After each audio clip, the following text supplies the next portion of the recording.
Testing. Growl.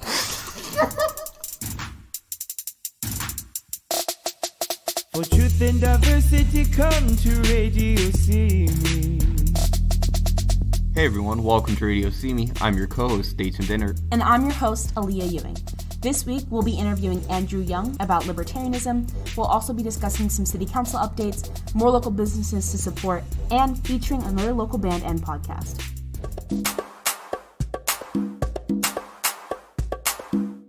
Here's some local news on what's happening in Simi Valley. Sophia Bagdasarian was sworn in as the new school board member this Tuesday. Kareem Jabran is the new school board president after former president Don Smolin nominated him Tuesday night. Dee Dee Kavanaugh is the new 2021 mayor pro tem. The COVID-19 vaccination has reached Ventura County, with the first person to receive it being a Simi Valley nurse. Go to simivalley360.com to visit all the best streets with holiday lights this season.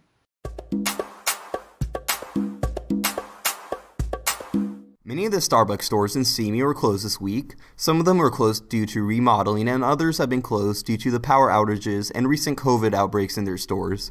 Their closings have encouraged many people to shop at local businesses instead.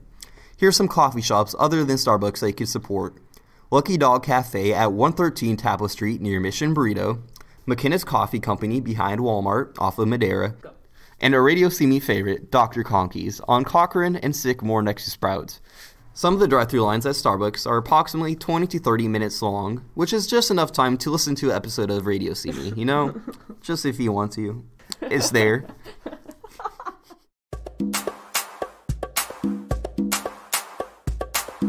Up next is Shameless Self-Promotions with Becca and Rebecca, both Simi residents, with their Totally Inexpert Expert film podcast.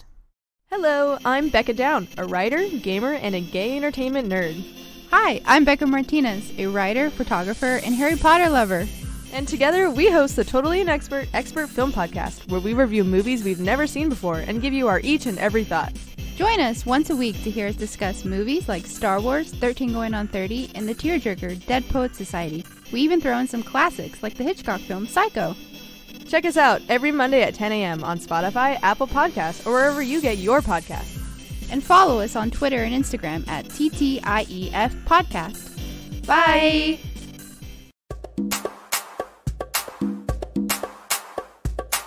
Here's what's going on in Simi politics. So Daeton, 2 weeks ago on December 7th, City Council was supposed to have a meeting to discuss like a bunch of really important things like housing, the appointment of the new mayor pro tem, and swearing in the new city council members. Right. As well as the mayor. However, I'm sure you remember that 2 weeks ago the power was in and out the entire week. And on Monday, when they were supposed to have the city council meeting, City Hall lost power. So the meeting was postponed to a week later on the 14th, which was a few days than when we're recording this podcast. And anyway, so Mayor Pro Tem is basically like the vice mayor. They fill the spot of where the mayor should be any time that the mayor is absent. They have very few responsibilities other than that, and it is mostly just a title, but it still grants you more powers and more responsibility than simply being a regular council member. It also obviously changes your title, so with that would come more respect from the city and supposedly everyone else on the council, everyone else on the dais. So they have this system set up in 2000 where basically they have a natural rotation. So this is to prevent like one particular council member being reelected to mayor pro tem every single year, because a pro tem is only 1 year long. And so because of that, they have this natural rotation set up. That way, like, one person or one council member can't hog the power for multiple years at a time. It is also to make sure that, like, everybody on the council gets an opportunity to be mayor pro tem. And as I mentioned, like, this was established in 2000. So for 20 years, this has been, like, the traditional role. And in 2019, Ruth Levinos, who is the only woman of color on the dais and the first woman of color ever to serve on Simi Valley City Council, due to the natural rotation, she was supposed to be the mayor pro tem for 2019. However, the city council instead chose to vote for Mike Judge. And as I'm sure you know, Mike Judge has not been popular in the public view Yeah, definitely.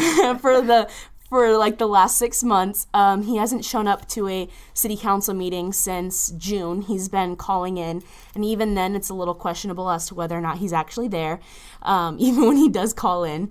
Anyway, so they passed over Ruth Levinos in 2019, and the reason they stated was because she did not have the experience, because she had only been serving on city council for 2 years, and that because it was in the middle of a recall, like she was in the process of being recalled, that it wasn't fair and wouldn't make the city council look good at the time.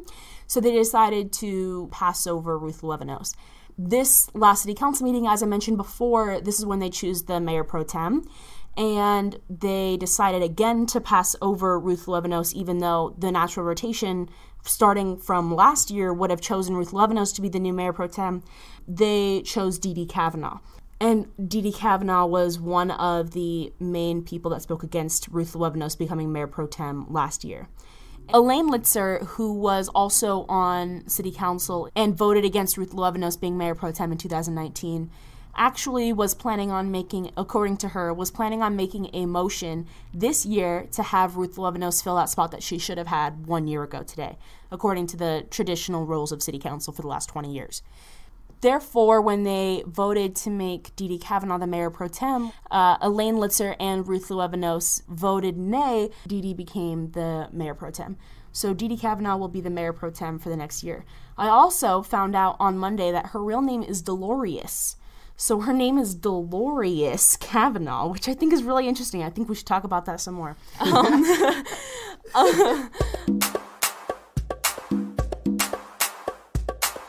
Hey everyone. So we're going to be talking today with my good friend Andrew Young. We went to Santa Susana High School together. We graduated together.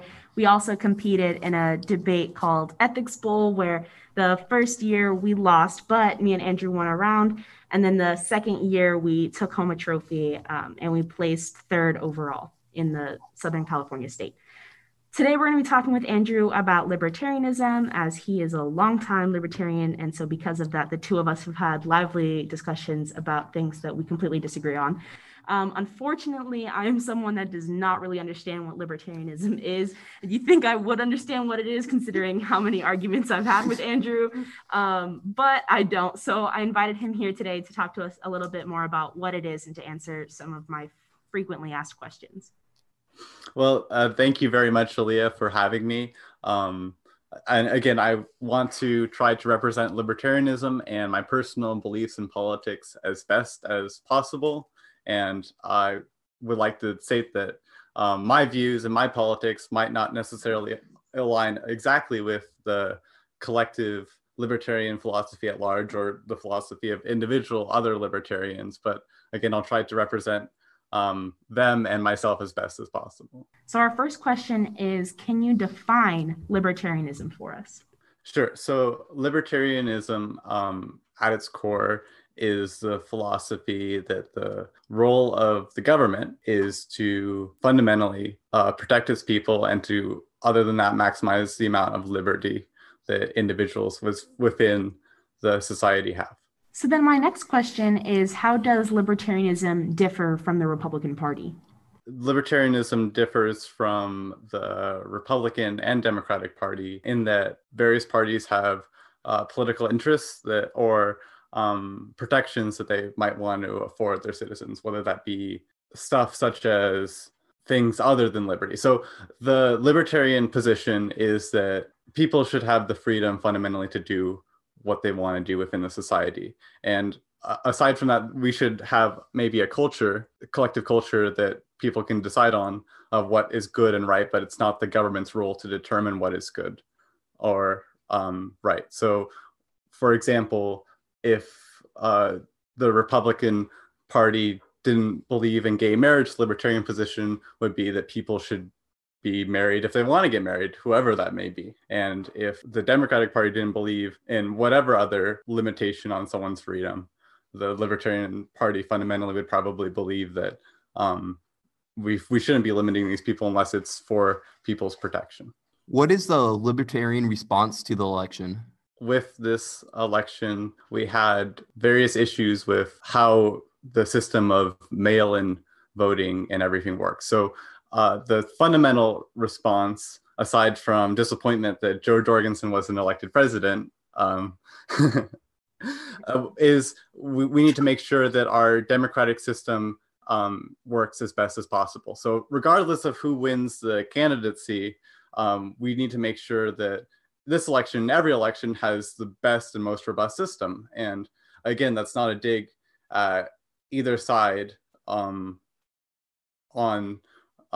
the election was rigged in favor of one side versus the other. Just as a fundamental thing, we need to make sure that the elections are fair. And with that, the libertarian position of mail-in voting is that that's a great idea to be able to universalize and democratize and make sure everyone has their constitutional right to vote. We just need to make sure that all of these processes, whether mail-in voting or in-person voting, are as secure as possible. What are your thoughts on water rights? If the role of government is to protect, if you're not protecting your citizens against pollutants in the water, then you're not doing your job as government.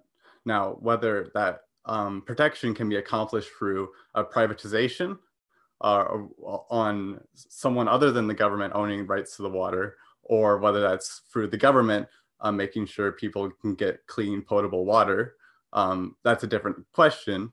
I think the libertarian position would be that whenever possible, it should be privatized because that usually creates the best outcome. But the outcome is what we were looking for, which is clean, good water. Andrew, you mentioned in a previous response that a core tenet of libertarianism is liberty of the people, right? It's where the name of the party comes from. Yes. So then because of this, does that include people outside of the United States, or does it just include people in the United States? So what I'm really asking is, how do libertarians feel about open borders? Personally, I think that as a country, it's amazing that we have people coming to this country wanting to be a part of this country, to contribute to this country in various ways, live in this country, and then be a part of our country and our culture. That's an awesome thing. And fundamentally, as many people as possible should be able to experience the wonderful things that we have in America, and also bring their ideas and help us improve and become a better America. Because I don't think we have it all figured out. We can all agree on the fact that there are problems in America, just as there are problems in other countries. Right. I think bringing together people from different countries means that we can create a better America. That being said, again, fundamental position is safety. So we need to make sure that people coming in here can help contribute to safety to some degree. So people should be able to be, we should know fundamentally who's coming in here, because we don't want people coming in here to do us harm. Now, again, I think that as many people that want to come here and not want to do us harm, as many as possible should be able to do that. And you can get into the real world practical ramifications of how can this be done practically. And that's a different story, but at the philosophical core of it, open borders or open regulated borders is an idea that is aligned with many libertarians. So I know that you come from a family of conservatives. How did you get into the libertarian platform? What drew you to their platform? My mom is more conservative and my dad is more libertarian. And he comes from this whole idea of people should be able to do what they want to do. So growing up, I was able to kind of get offered the choice of, I could be, with my personal faith, I could be Christian, or I could be something else in Christian. I just had to the onus was on me to kind of figure out what that is. And I think that that kind of a choice is something that everyone should be able to make in as many aspects of their life as possible. So I think that if I'm blessed enough to get the freedom to kind of make the decision, that more people should be able to have that kind of a decision whenever possible. Do you have anything else you would like to say? Yeah, so I think that with libertarian position especially, the question kind of becomes, well, if the government isn't doing this, then how is stuff to be like going to be accomplished, like with poverty and other such issues. And I think that we as private citizens should step up and become better, or lead a cultural change where we are more, or we work towards doing good in our everyday lives. And that's not like me saying that, yeah, other people should do this, but like I'll kind of just go about my day-to-day life. No, that kind of starts with myself and me trying to do the best I can to be good to other people. And I think everyone should follow that model, regardless of your political party. All right, I have one last really, really important question. Mm-hmm. Do you have any embarrassing stories about Aleyah? Like, just spill the beans. Don't answer that. Talk about her debate mess-ups. For your own good. No, I do not. But thank you for having me on. It was a lot of fun. Thank you so much for coming, Andrew. Really appreciate you. And I look forward to competing against you at the collegiate level for Ethics Bowl. Ooh, wow.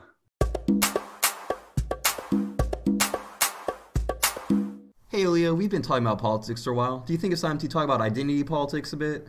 Sure. Daeton, what was it like to grow up half black in a historically racist and white town like Simi Valley? To be completely honest, I didn't grow up around a lot of people of color, so I didn't really embrace my culture until a later age.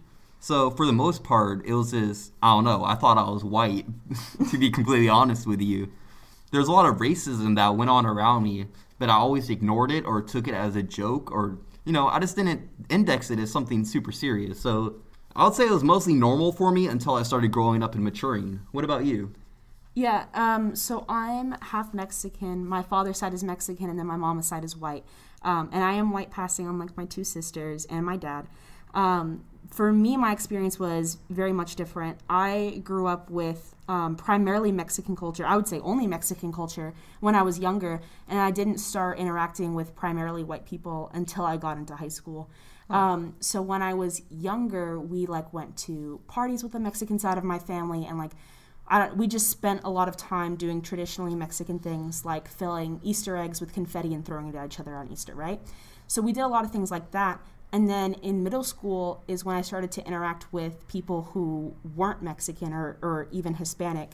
And for me, that was a little weird. And so most of my friends then became Hispanic. Like I hung out with only Hispanic people because it felt weird to hang out with people who weren't like that. Right.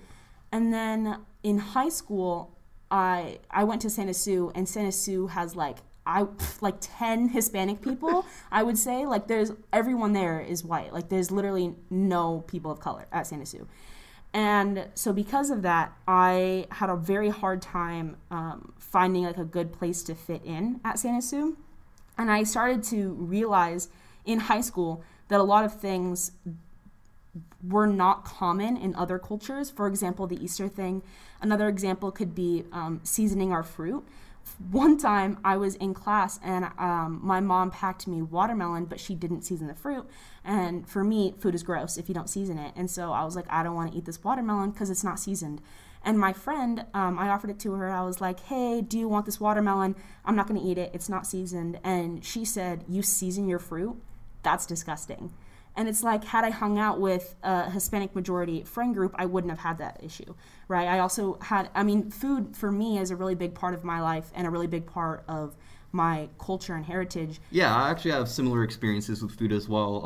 I remember, I think I was at Monte Vista, and I brought fufu to school for lunch, and everyone was giving me looks like, what is this guy eating? And it was really interesting just seeing everyone not having an experience and even knowing what this item of food was, and right. It was pretty alienating at first. Yeah, exactly. Food is really important to minority cultures, and probably the second most important thing I would say is language.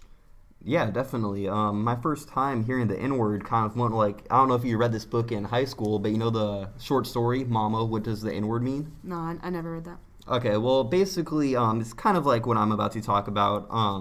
when I was a kid, I had a really close friend named Sean, and we were close. We hung out all the time, and I caught him hanging out with my neighborhood rival, and we got in a little scuffle about it, and he called me the N-word. Oh, wow. And this is my first time ever hearing this word. So I went back to my mom. I was like, hey, Mom, what does this mean? He called me this, and, you know, as a white mom, she awkwardly explained it to me, and, you know, that was the first time I was like, whoa, racism exists? Like, I don't know. It was my first time experiencing it, and it was just, I don't think I fully realized what it meant until later in my life. Mm-hmm. It was really interesting.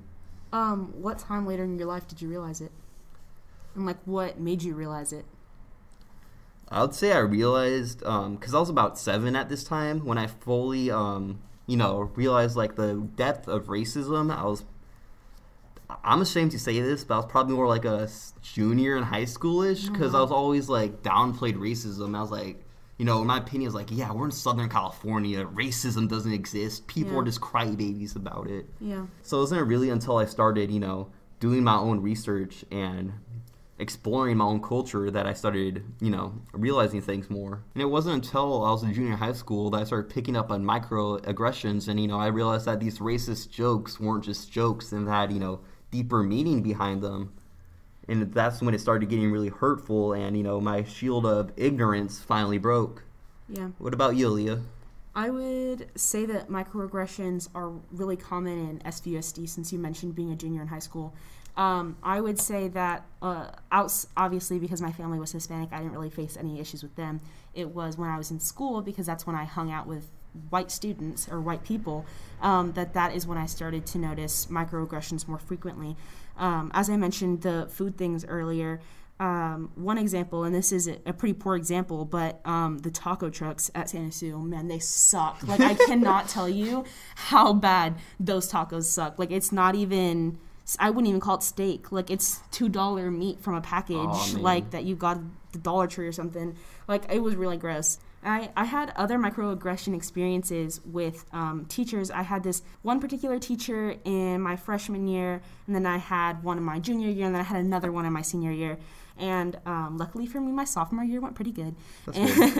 My freshman year, I had a teacher who constantly tone policed students of color. Like, there was this one student, and he would make Asian jokes all the time, and he was Asian, and she literally kicked him out of the class like 3 or 4 times. Wow. Every single time he made an Asian joke. I made a comment once about how abuelitas are the core of the household in like traditional Mexican houses. Right. And she made a comment about how I couldn't say that, and then she said that she can speak about these experiences and these things because she had taught underprivileged students back before she came to Santa Su. Wow, that's a disgusting thing. Right, and like that she was obviously more qualified to speak on racism than the actual students of color that were in the class.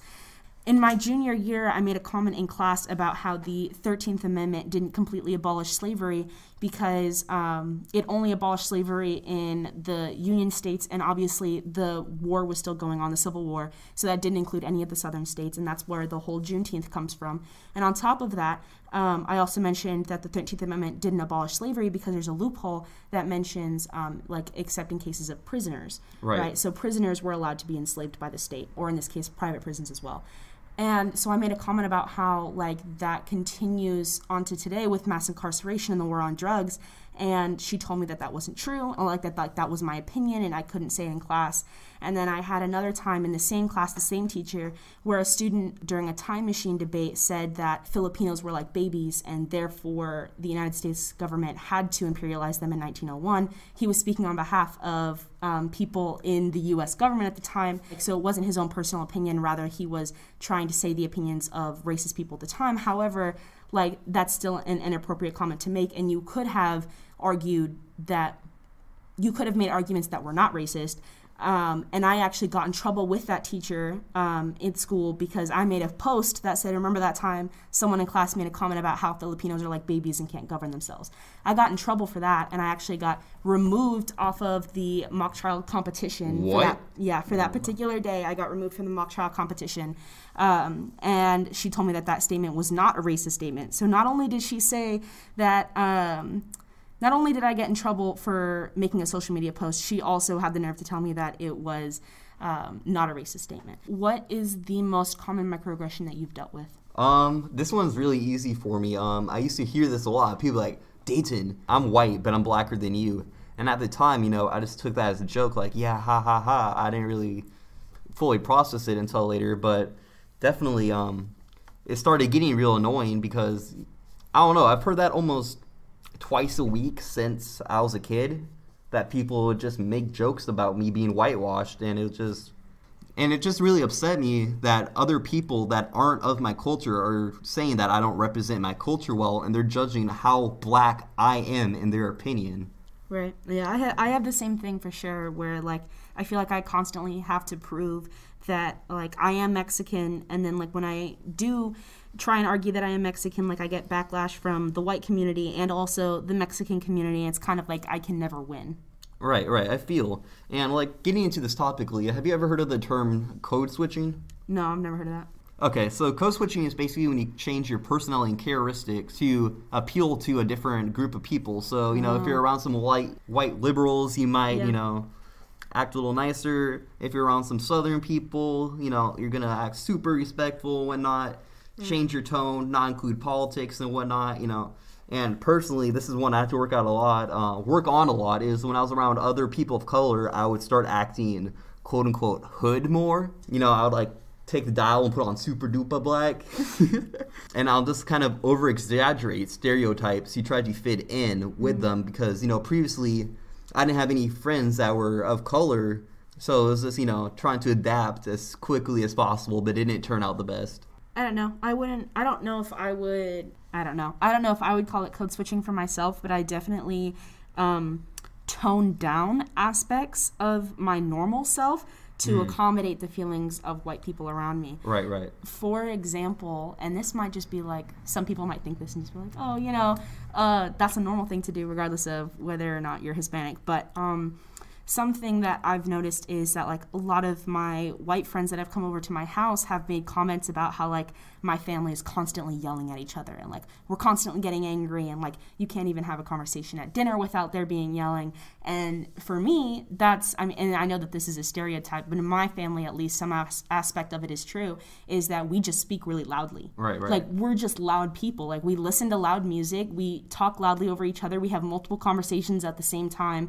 Like, for me, none of those instances were like arguments. They didn't come over and hear my parents arguing. As they came over, they heard my parents having a conversation, but my parents were, quote unquote, yelling, and they felt uncomfortable, and they told me that they weren't comfortable coming to my house because people yelled all the time. Right.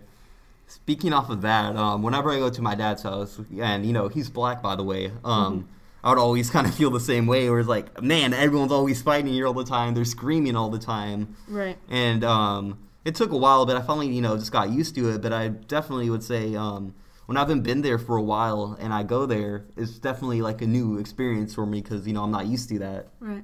And, like we were talking about school a lot, and I think, and we might talk about this in future episodes because I really want to go into it more, about, like, SVUSD and its relationship with racism because I feel like too often the teachers and administrators and the district and the school union, like, they tend to really ignore that racism.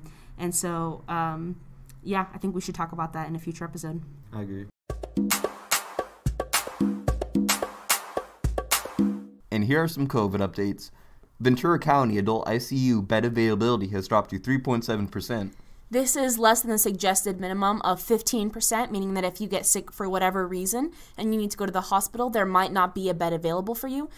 Please keep this in mind if you're considering spending time with people outside of your house this holiday season.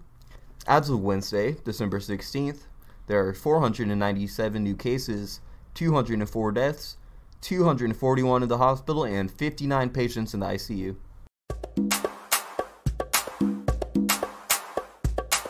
It's the season of giving, so we have put together some places for you to volunteer or donate. The Black Lives Matter Ventura Food Drive is collecting donations until mid-December at Cajun Country Cafe. The address is 665 South Ventura Road in Oxnard, and Ray's Exclusive Cuts at 1051 Patterson Road in Oxnard. You could also call at 818-641-2396 to Eurasia Pickup. Once again, this is organized by Black Lives Matter Ventura County. You could donate personal items such as socks, masks, toothbrushes, toilet paper, wet wipes, and menstrual hygiene products. These products will be used as care packages for the unhoused. At Food Share Ventura County, staff and volunteers distribute more than 17 million pounds of food, or more than 20 million meals yearly through its pantry and program partners. Food Share is a member of Feeding America, the nation's largest hunger relief network of food banks. If you are able to volunteer, contact the Director of Volunteer Services at 805-983-7100, extension 104, or at volunteer@foodshare.com. Crunch Simi Valley is doing Toys for Tots, so grab some unwrapped toys to drop off for local kids and spread the holiday cheer. But we recommend that you be careful because some customers have noted that not all the employees or customers are wearing masks. So if you choose to donate, make sure to be safe, wear a mask, and maintain your social distance.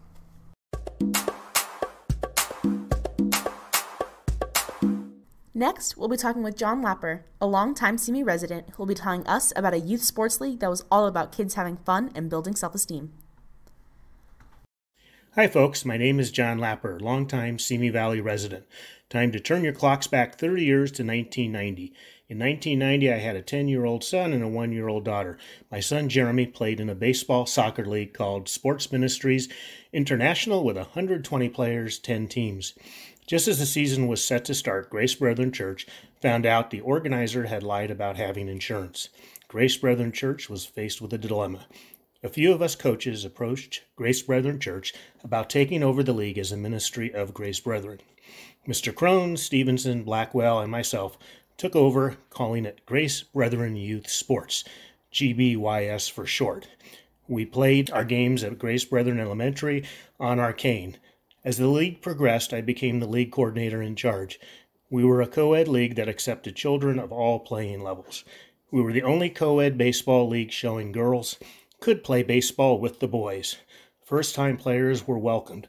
We were all about sportsmanship and the players' self-esteem. We worked hard to balance the teams. Players and coaches prayed before each game and congratulated each other at the end of the game. Every player received a trophy, perhaps the advent of the participation trophy. At the end of the day, that trophy in the room meant a lot to many of the kids. Although the league was a ministry of the church, all were welcome regardless of religion. All were winners at GBYS. One highlight of the league was our fundraisers. Having tired of all the candy bar sales, I decided to go with an old-fashioned pancake breakfast. The kids sold tickets for a raffle, free video rental, yes, we rented videos back then, and a pancake breakfast. The first year we fed 750 people, second year 1,000, and third year 1,500, all from 7 to 11 a.m. in the school cafeteria. It was quite the event in Simi Valley. In the fall, we did a spaghetti and meatball dinner for 500 people. Needless to say, the league was a tremendous success, going from 10 teams and 120 players to 32 teams and 390 players, plus a snack shack in 3 short years. For those familiar with Grace Brethren High School and their successful sports teams, many came from GBYS. GBYS became a huge part of my volunteer life at the time. It was a huge project, but most rewarding. One controversial side note occurred when some of the church elders questioned whether myself, a Jew, could lead a church ministry. It was a very disturbing change of events as my family and myself gave their all for the league as a volunteer. Knowing that some in the community were perhaps against me because of my being Jewish was very hurtful. It was an anxious time as I awaited the meeting with the church elders. Fortunately, after we met the church elders, it was decided that as long as I followed Christian values, which I assumed to be Charlton Heston's 10 Commandments, I could continue leading the league. That was a giant relief. I am sure there are many listening here today that were touched by Grace Brethren Youth Sports. Thank you to all the volunteers and for this trip down memory lane. Thank you. Thank you so much for that blast of the past, John. Even though Daeton and I weren't alive then. But speaking of being alive, happy birthday, John. It was John's birthday this week. Today we're going to let you listen to a song by a local artist. The artist is Stuck in Vacation, a band that was formed in the midst of quarantine. I wish I was a witch.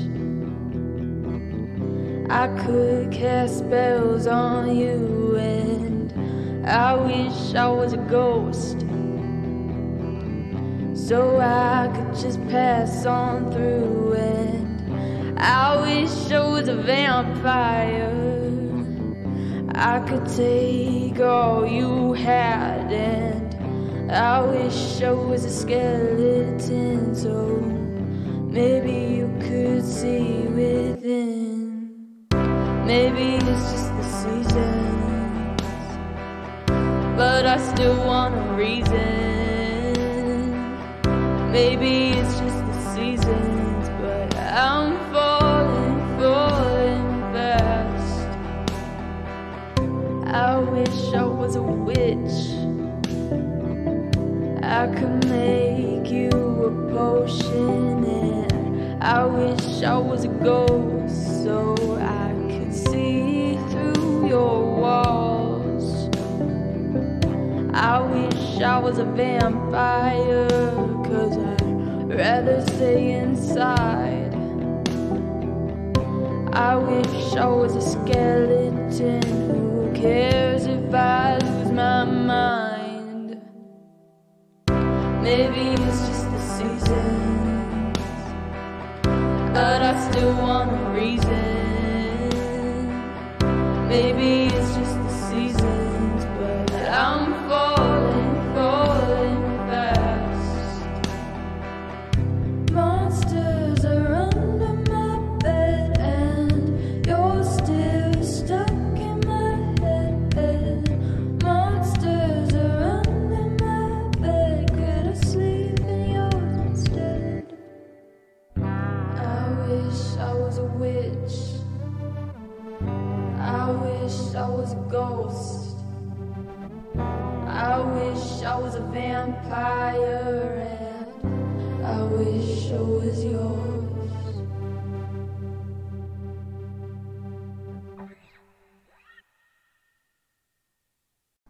You can follow them on social media at Stuck in Vacation. All right, let me pull out my phone. I'm going to follow them real quick. I'm going to block them.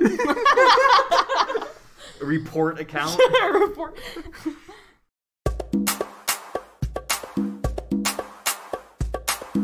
All right, and that was it for episode 2 of RadioSimi. Thank you so much for listening. You can follow us on Instagram at RadioSimi, on Facebook at RadioSimi, and on Twitter at RealRadioSimi. You can also check out our website at radiosimi.com. I'm Aleyah, and you can find me on Twitter at Aleyah_Ewing. That's ALEYAH_Ewing, EWING. And I'm Daeton Dinner, and you can find me on Instagram at Daeton_D, DAETON_D. Thank you so much for listening to RadioSimi. Have a great day. I don't use Twitter.